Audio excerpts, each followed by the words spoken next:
Bienvenue sur Rise Above, le podcast. C'est ta coach Oulini. Je suis vraiment contente d'être avec toi aujourd'hui pour parler d'un autre sujet qui va amener plus de lumière dans ta journée ou peut-être aussi que tu vas te sentir vu et reconnu aujourd'hui. Hein? Parce qu'aujourd'hui, je m'adresse aux parents. Ou peut-être même à ceux qui sont amis avec des gens qui ont des enfants présentement. Aujourd'hui, j'ai envie qu'on parle du burn-out parental. Hein? C'est un terme qui commence à sortir de plus en plus dans les études, même sur les réseaux sociaux, ou qu'on va parler de ce type de burn-out-là qu'on parlait moins avant. Ça touche vraiment beaucoup les parents actuellement. Il y a des études qui sont sorties, les chiffres sont assez phénoménales. La différence entre 2019 et maintenant, c'est quelque chose. On va parler des causes de tout ça, on va parler de comment on peut aider aussi, comment on sent qu'on le vit et comment un enfant va se sentir lorsqu'il a un parent qui vit cet espace de burn-out parental-là. Fait qu'aujourd'hui, c'est un épisode qui est très sensible, écouté avec beaucoup d'ouverture, puis aussi avec de la compassion puis de la bienveillance, OK? Je pense que ça va être les deux mots qui vont vraiment teinter ce qu'on a besoin lorsqu'on vit un état de burn-out parental. Avant de commencer tout ça, j'aimerais remercier les partenaires de l'émission, donc Sex Plus, qui est un partenaire que j'adore. Ben, les deux, je les adore, mais je veux dire, Sex Plus, j'aime beaucoup leur magasin, OK? On va se le dire. Je trouve qu'ils ont une approche qui est vraiment élégante au niveau de la sexualité et tout, puis de l'érotisme, puis que ça nous amène à avoir des produits de qualité dans une ambiance qui est très professionnelle aussi, vraiment beaucoup. Alors, avec Oulini Pelletier, vous avez un 20% de rabais sur toutes vos commandes en ligne avec le code promo Oulini20. Ensuite, j'aimerais remercier EPN Nutrition, qui est un centre d'entraînement privé et une boutique de suppléments en ligne et en personne. Les suppléments sont de haute qualité. C'est tenu par 2 naturopathes qui sont aussi des entraîneurs privés. Je trouve ça exceptionnel. Donc, vous avez un code promo Oulini15 pour tous vos suppléments en ligne. Et là, on va plonger. On va plonger dans le sujet. Moi, personnellement, j'ai 2 enfants. J'ai 2 filles. J'en ai une de 13, j'en ai une de 18. Et je suis quelqu'un qui a un soutien familial très présent. Je suis vraiment chanceuse d'avoir mes parents qui sont proches, d'avoir ma mère qui m'a vraiment beaucoup aidée, mon père qui est très disponible, mon frère et ma belle-sœur aussi, d'avoir des amis en or. Je suis vraiment chanceuse d'avoir un soutien solide. Et même à ça, j'ai des épisodes où est-ce que je peux vivre beaucoup d'épuisement parce que je me sens seule dans l'organisation avec les enfants. C'est moi qui s'occupe de vraiment tout par rapport à mes filles. Puis, je vois après ça, tu sais, je veux dire, je vois des parents autour de moi, des clientes que j'accompagne, des amis qui vont vivre cet épuisement-là présentement. Puis, je trouve ça triste parce que on perd des minutes, des secondes, des heures de notre vie qui sont précieuses avec nos enfants où est-ce qu'on pourrait tellement profiter de ces moments-là. Et on finit par être dans un état d'épuisement pour être sûr d'avoir fait le lavage, d'avoir fait la vaisselle, d'avoir répondu à tel courriel, d'avoir été à telle rencontre scolaire, de ne pas avoir oublié le X nombre de rendez-vous. Tu sais, il me semble que dans les années 80, il n'y avait pas autant de rendez-vous pour les enfants. Là, je ne sais pas ce qui se passe là, en 2025. Là, mais on dirait que tu es fait tuner comme un auto électrique qui vient de sortir. Là, je veux dire, c'est des rendez-vous et des rendez-vous et des rendez-vous et des rendez-vous et des spécialistes et des spécialistes et des tête. Puis je comprends le système de soutien, mais ça en demande. Et ensuite de ça, c'est l'école. On s'en parle du... Il me semble que moi, quand j'étais au primaire, j'arrivais à un moment donné, j'arrivais avec mes petits devoirs, ma mère m'aidait à faire mes devoirs à la maison, ils étaient terminés, après je m'en allais à l'école. Il n'y avait pas une rencontre de ci, une rencontre de ça, une rencontre avec un, une rencontre avec l'autre, il y a telle soirée de ci, il y a telle soirée de ça, ne pas oublier ci, ne pas oublier ça, ensuite de ça, t'as telle feuille à remplir, telle feuille, l'autre feuille, il faut que tu le fasses avec, tu le fais pas avec, voici le team marche pas, il faut que tu aies un ordi, t'as pas d'ordi, je suis désolée, et ça finit plus. Là, les parents, ils ont leur travail à faire aussi parce que maintenant...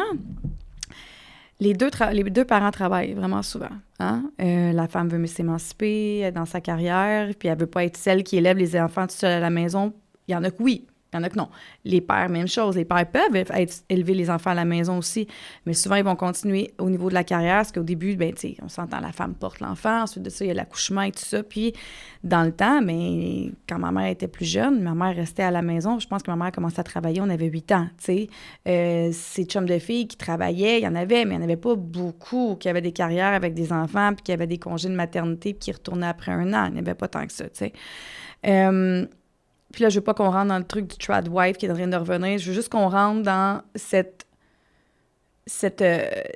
surcharge-là que les parents ont en 2025 qui fait en sorte qu'ils tombent dans ce burn-out parental-là. Et là, c'est les deux, c'est pas juste les mères. C'est pour ça que je voulais pas qu'on axe sur les trad wives puis le mouvement actuel de revenir à ça pour que la famille soit plus unie. Non, non, non. C'est les deux qui vivent ça présentement, puis tu vas le voir aussi, tu sais. Il y a l'éclatement des familles qui amène ça aussi, parce que là, tu sais, quand tu fais des enfants, t'es fait à deux. Et il y a une raison pour ça aussi, hein.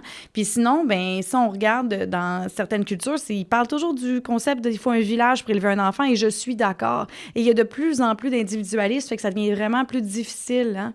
Donc, tu sais, il y a une étude en Europe qui est sortie, qui est, écoute, je vais la sortir parce que ça fesse, là, tu sais.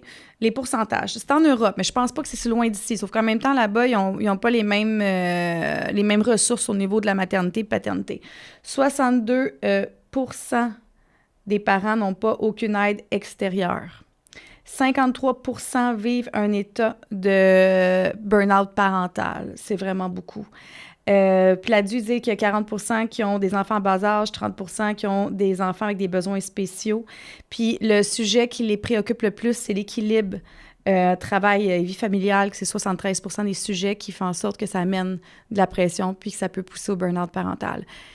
Ça devient difficile. Tu travailles un 40 heures semaine ou un 45 ou peu importe, ou un 35, OK, avec un horaire précis. Puis après ça, tu as ton deuxième chiffre qui arrive avec les enfants. Puis après ça, tu as le week-end avec les activités ici et ça. Parce qu'il y a ça aussi, tu sais, on veut que nos enfants s'émancipent, qu'ils essayent plusieurs activités. Mais là, qu'est-ce que ça fait? Ça fait que toi, tes soirs, où est-ce que tu as une routine établie ou que tu pourrais prendre du temps puis te déposer? Ben non, tu es à ton deuxième chiffre. Tu vas faire un lift à un lift à l'autre.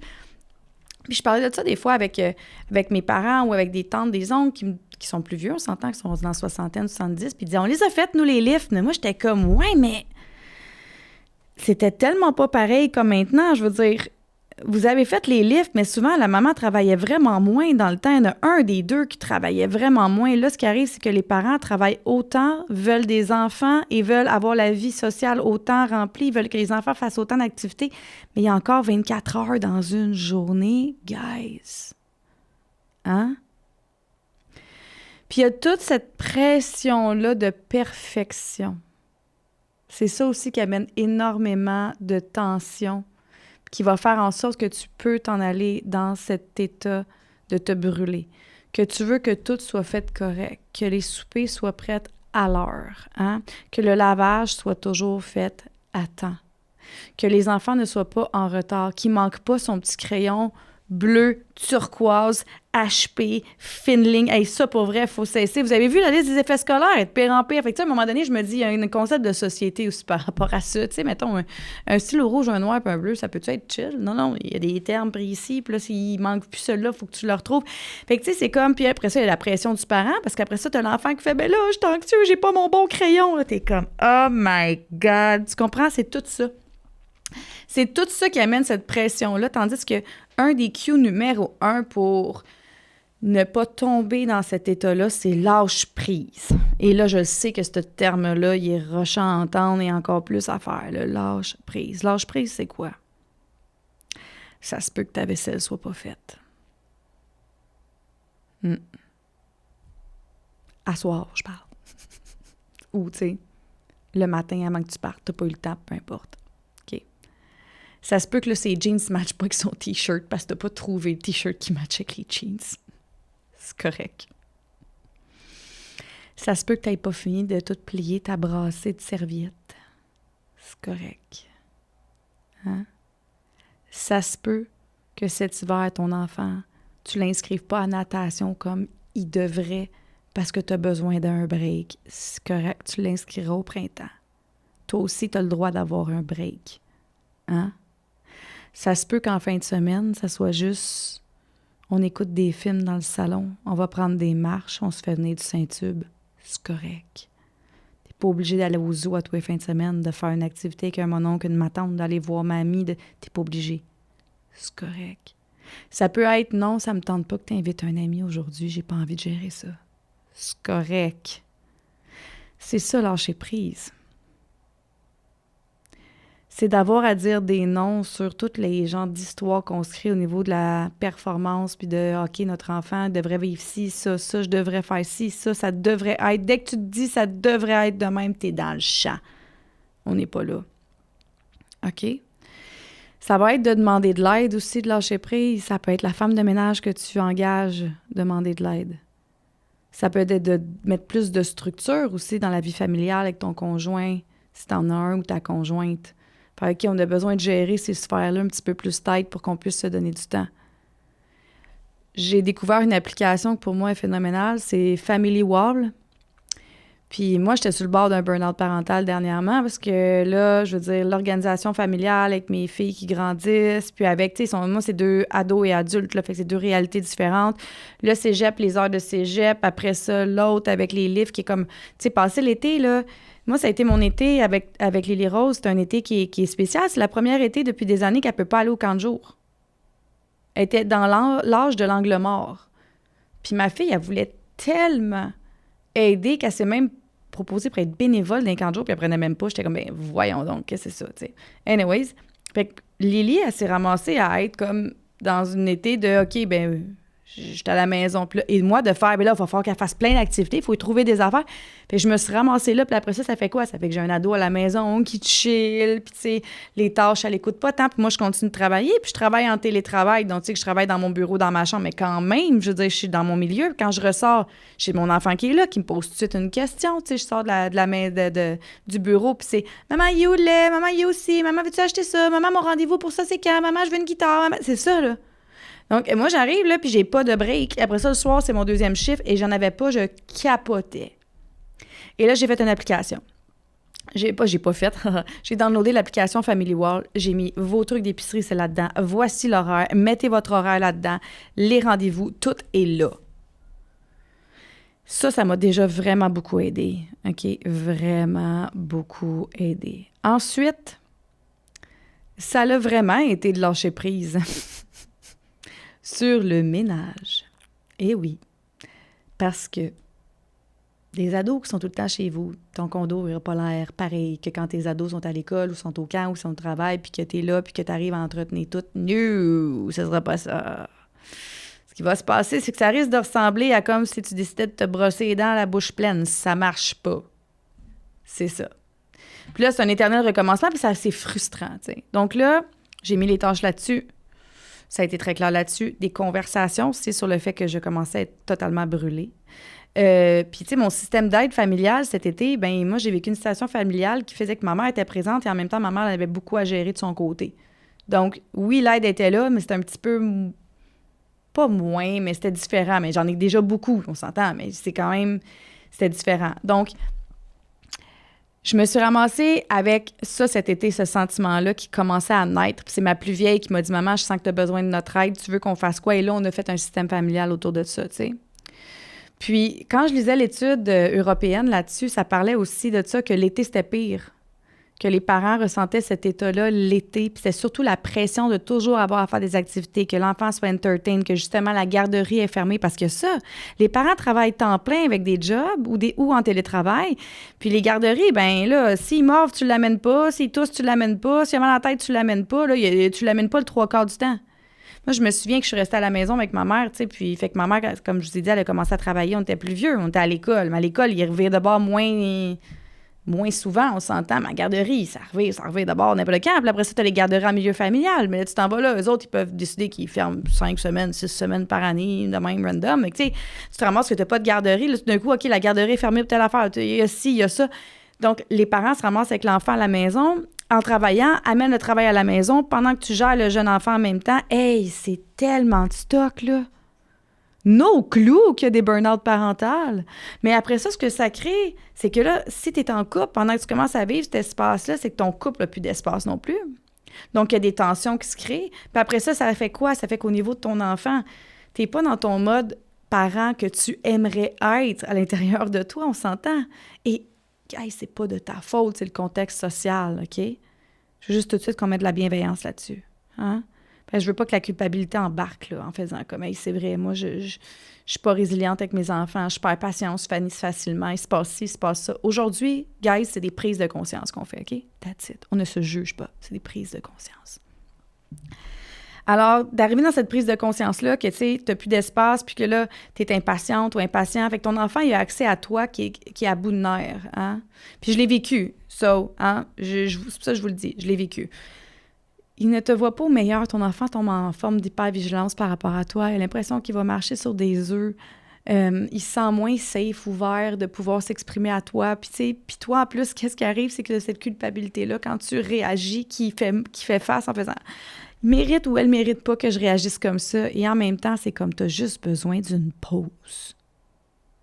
Hein? C'est ça. Puis on le voit, tu sais, les enfants qui sont... qui ont été élevés ou qui passent à travers un parent qui vit des états de mood swing ou un burn-out ou un épuisement, ça fait des enfants souvent qui apprennent à s'auto-parenter parce que là, ils n'ont pas le choix de sécuriser parce qu'ils sentent que le parent, il ne peut pas le faire pour l'instant, qu'il n'y a pas les outils à l'intérieur de lui ou d'elle. Puis je vous en parle, puis j'ai le trémolo parce que je le sais que j'ai passé par là. Puis tu sais, c'est rushant de faire comme « Aïe, présentement, j'ai l'impression que j'ai pas les outils pour t'accompagner toi parce que j'ai de la misère à m'accompagner moi, parce que je suis complètement overwhelmed par tout ce qui se passe autour, par le courriel de l'école pour telle affaire, qu'il faut encore que j'achète telle affaire. Là, il y a les photos, il y a l'uniforme, il y a tout. Là, ça fait tout ça. Là, tu as l'activité. Là, après ça, OK, dans telle activité, il y a tel tournoi, il y a telle compétition. Là, tu as telle partie de Noël qui s'en vient. Là, tu as la sortie scolaire. Oublie pas la sortie scolaire, le frais de ci. Là. Je comprends tout ça, guys. C'est incroyable. On en a vraiment beaucoup. Donc, les trucs, là, le pause, press, pause, les importants. Peu importe quand dans ta journée, press, pause. Les moments de tirer sa plug ensemble sont importants.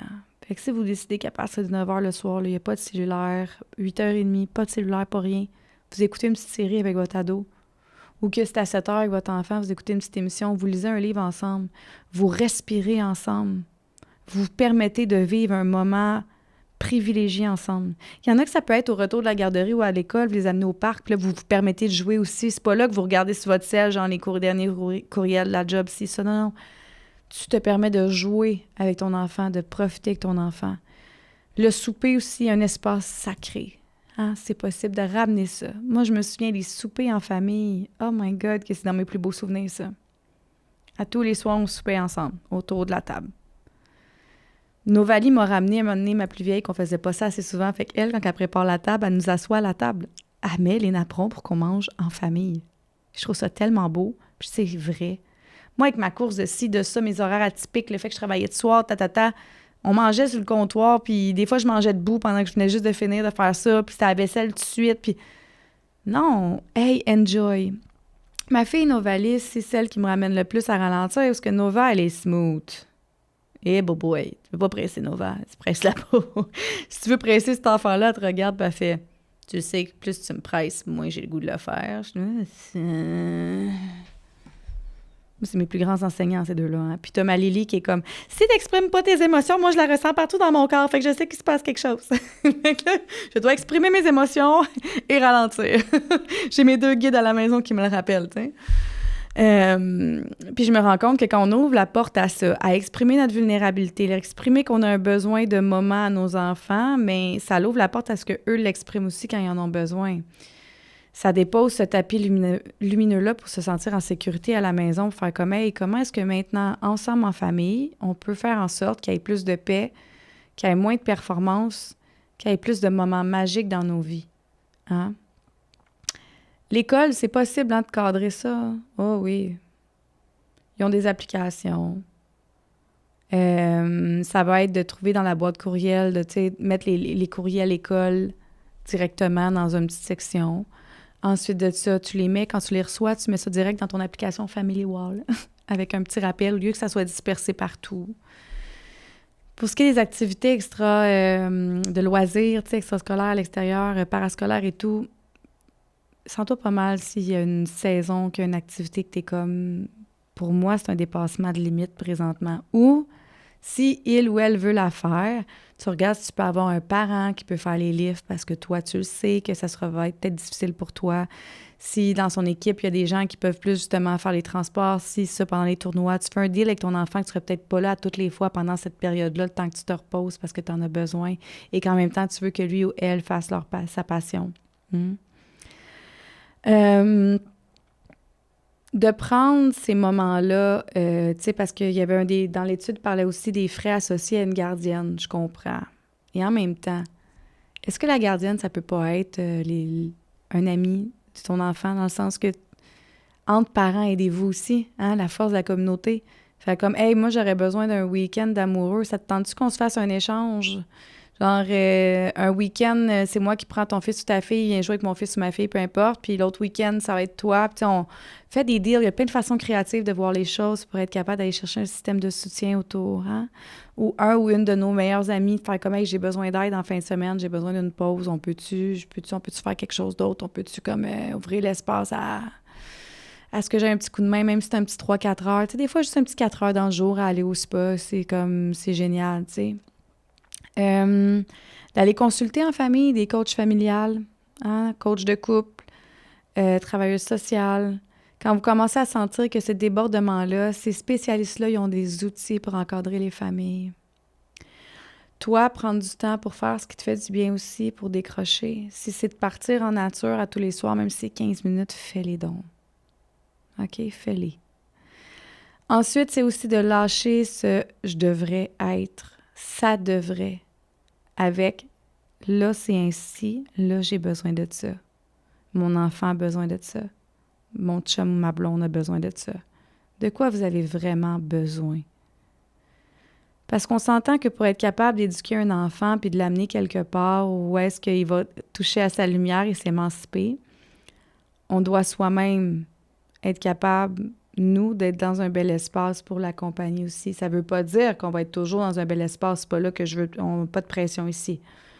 Je veux dire qu'on doit se nourrir en premier. Puis ça, je donne tellement souvent l'exemple. Si une femme allaite, mais elle ne se nourrit pas, à un moment donné, son lait ne sera pas nourrissant, puis l'enfant, il n'aura pas les nutriments, puis son corps ne va plus produire de lait. C'est la même chose au niveau de l'énergie, avec comment qu'on transmet à nos enfants nos valeurs, comment est-ce qu'on les éduque, qu'on leur apprend la vie. On doit se nourrir soi et ensuite être capable d'offrir. Je sais que ça va être plus facile à dire qu'à faire, hein? Surtout si vous êtes s'il y en a qui écoutent et qui sont dans cette roue-là parentale. Hein? Et en même temps, c'est des micro-actions qui finissent par créer de grands impacts lorsqu'elles sont répétées. Cette micro-action-là, c'est de te réveiller 5 minutes plus tôt chaque matin pour prendre des respirations. C'est ça. Si ta micro-action, c'est le soir de prendre un moment à toi de toi dans le bain avec ton iPad ou whatever, puis t'écoutes ton petit bout de série à toi, puis que tu dis à tout le monde, là, vous me dérangez pas personne, c'est mon 5 minutes, c'est ça. Si cette micro-action-là, c'est une femme de ménage une fois par mois, that's it, c'est ça. Si cette micro-action-là, c'est dire non à un truc que tu dirais oui tout le temps, c'est ça. Si cette micro-action-là, c'est de mettre dans l'agenda une soirée par semaine que vous faites rien, vous faites donner de la bouffe, vous écoutez des films, il se passe rien, c'est ça.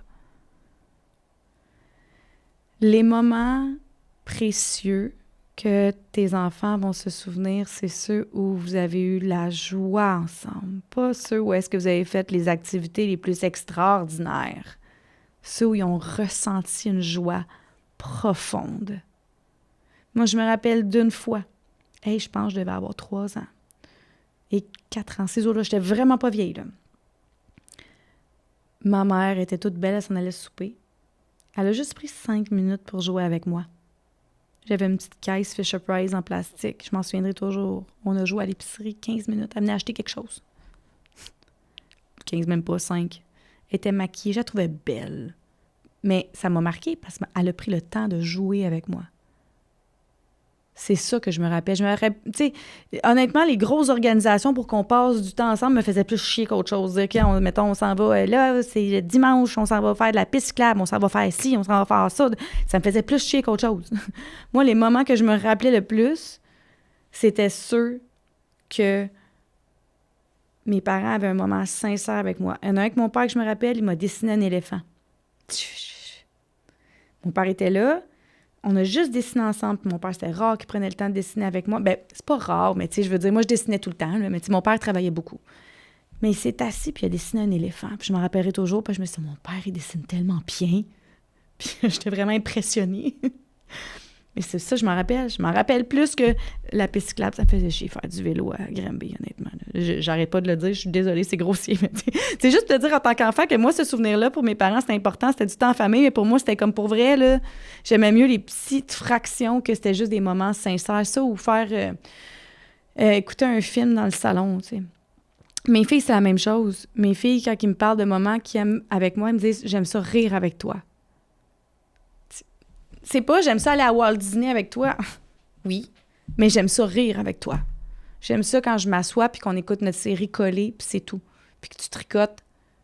Puis que quand je te parle, tu réponds plus parce que ton cerveau est à off, mais t'es là. C'est ça que mes filles se rappellent. Fait que tu sais, quand on est dans cet espace-là d'overwhelming, de genre je dois, qu'on est comme submergé de tous les courriels de l'école, des livres, ça, c'est... On perd l'essentiel. OK? Donc, revenir à l'essentiel, compassion, bienveillance envers soi, amour, dépôt, espace, tout. Créer ça à l'intérieur. Et créer le pont avec vos enfants, peu importe l'âge qu'ils ont, ils comprennent. Je me souviens quand je me suis séparée du père de mes enfants, j'ai eu beaucoup de peine, OK? Ça a été vraiment difficile pour moi. Puis, la première semaine, ma fille, elle avait presque 2 ans. Elle n'avait pas encore 2 ans. 18 mois, je pense. Ou elle avait 2 ans, je ne suis pas trop sûre. Lily Rose. 2012... Ouais, elle avait 2 ans. Puis Nova, elle avait 7. Et j'ai jasé avec eux. J'ai dit, pour l'instant, je trouve ça difficile. Ça se peut que je pleure beaucoup. Je me sens seule. J'ai peur. Et j'ai dit, vous, je vous aime. Puis avec vous, ensemble, on va créer quelque chose de beau. Et je vais toujours être là pour vous, même si vous voyez que je pleure. Et Novali m'a fait un câlin et Lily m'a sorti son premier « Je t'aime, maman » à ce moment-là. Puis on s'est tenu les coudes, puis on s'est sorti de ça, tu sais. J'en parle, j'ai ému le monde qui vont me regarder sur YouTube, m'ont dit « Écoute, on va broyer. » Bah ouais, c'est les hormones. Non, c'est pas vrai. C'est juste que ça vient me toucher parce que le côté perfection de toujours faire plus, been there, done that, puis je le fais encore. Cette pression-là d'avoir ce que mes filles, elles manquent de rien. Puis, tu sais, juste Lily m'a demandé quelque chose hier, puis ça m'a mis la pression du siècle. Là. Elle m'a regardée, puis elle a fait « Maman, je t'ai juste posé une question. » Je sais, t'as raison, excuse-moi. Mais moi, la question qu'elle m'a posée, j'avais oublié de confirmer un rendez-vous, puis ça a été « C'est-tu sérieux que j'ai encore oublié? Je suis désolée. » Non, là, c'est tout ça qui se passe dans ma tête, mais c'est comme « Non, j'ai le droit d'avoir oublié un rendez-vous. » Je vais regarder ça demain, je vais le céduler, je vais le mettre dans l'horaire, c'est fine. Puis, tu sais, Lily me l'a rappelé, elle dit « Maman, c'est correct, j'ai juste posé une question. » That's it. Donc, on revient à la base, on revient à ce qui est important. Si tu sens que tu vis cet espace d'épuisement-là parental, va chercher de l'aide, fais les micro-actions. Et surtout, sois doux et douce envers toi, s'il te plaît. Ça change tout, ça fait toute la différence. J'espère que ça t'a fait du bien, cet épisode-là. Moi, ça m'a fait du bien de vous en parler puis de débriefer ça avec vous parce que je pense que c'est un sujet que les gens ne parlent pas assez. Je veux te dire que je sais que tu fais de ton mieux. Je sais que si tu m'écoutes puis tu es un papa ou une maman, tu dois être un parent phénoménal. Il y a juste toi qui sais comment être le meilleur toi. Mais le meilleur toi au moment que tu es présentement. C'est tout. OK? Alors, sur ce, tu peux toujours, si tu as aimé cet épisode-là, partage-le. Partage la lumière. Il y a sûrement un parent qui a besoin d'entendre ça aujourd'hui. Un petit 5 étoiles. Les gens me retrouvent plus dans ce temps-là parce que toujours le fait de pouvoir partager mes enseignements puis toucher le plus de gens possible pour que ça fasse du bien en ce monde. C'est ça la mission de Rise Above. Alors, sur ce, je te souhaite une belle journée, une belle soirée, une belle semaine, une belle fin de semaine. Merci d'être là. Love, Rise Above.